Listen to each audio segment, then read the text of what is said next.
Assalamualaikum warahmatullahi wabarakatuh. Marilah kita mengaji bersama.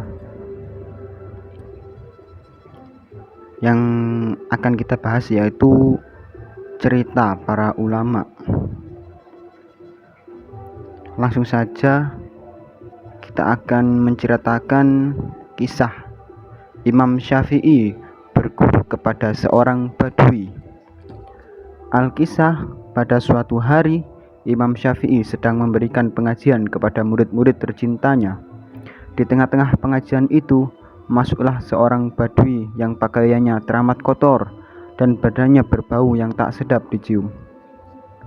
Di sini badui adalah sebuah suku pengembara yang ada di Jazirah Arab. Suku badui berpindah dari satu tempat ke tempat lain sembari mengembala kambing. Lanjut ke cerita. Melihat orang badui itu, tiba-tiba Imam Syafi'i menghentikan pengajiannya dan menghampiri badui itu. Kemudian Imam Syafi'i memeluk dengan erat seorang badui tersebut. Melihat kejadian itu, murid-murid beliau terheran. Kemudian mereka bertanya kepada sang imam mengenai kejadian tersebut. Lantas Imam Syafi'i menjelaskan, meskipun orang badui itu berpakaian kotor dan berbau tak sedap, akan tetapi badui itu adalah guruku. Sebab itu aku memeluk erat tubuhnya. Murid-murid masih terheran, belum mengerti maksud dan penjelasan dari sang imam bahwa badui yang dekil itu menjadi gurunya sang imam. Imam Syafi'i melanjutkan penjelasannya dan beliau berkata, suatu hari saat aku sedang menulis kitab tentang ilmu fikih, aku kebingungan membedakan antara anjing yang sudah cukup umur dengan anjing yang belum cukup umur. Lantas aku berpikir, orang badui itu pasti tahu tentang masalah ini karena ia banyak memelihara anjing untuk mengembalakan kambing-kambingnya. Aku pun bertanya kepada seorang badui yang aku peluk tadi. Badui menerangkan bahwa anjing yang cukup umur akan mengangkat sebelah kaki belakangnya saat kencing, sedangkan anjing yang belum cukup umur tidak mengangkat kakinya saat kencing. Dengan penjelasan badui itulah aku akhirnya bisa merampungkan penulisan kitab fikihku. Begitulah beliau Imam Syafi'i. Meskipun badui itu sedikit jasanya kepada beliau, Imam Syafi'i amat menghargai dan menghormatinya, sehingga menggelari badui itu dengan sebutan sang guru. Cerita pun berakhir.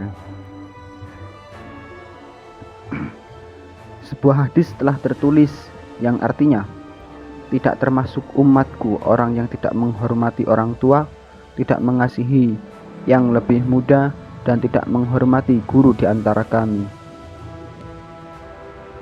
Pesan dan moral dari kisah tersebut oleh kami untuk pendengar. Di zaman akhir ini, tidak sedikit pemuda atau murid yang tidak menghormati gurunya, dan tidak sedikit pula yang sangat menyayangi dan menjunjung tinggi kehormatan gurunya.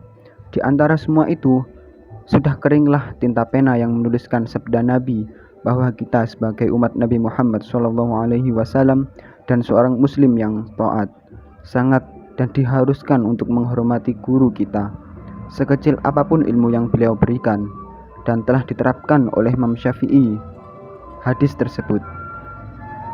Dengan senang hati, marilah kita mencontoh akhlak beliau yang mulia. Akhirul kalam, kami hanyalah manusia biasa yang tak luput dari kesalahan dan dosa.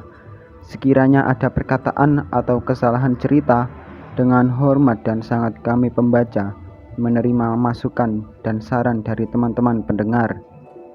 Jangan lupa like, komen, dan subscribe channel kami agar pendengar bisa mengikuti setiap video dari kami.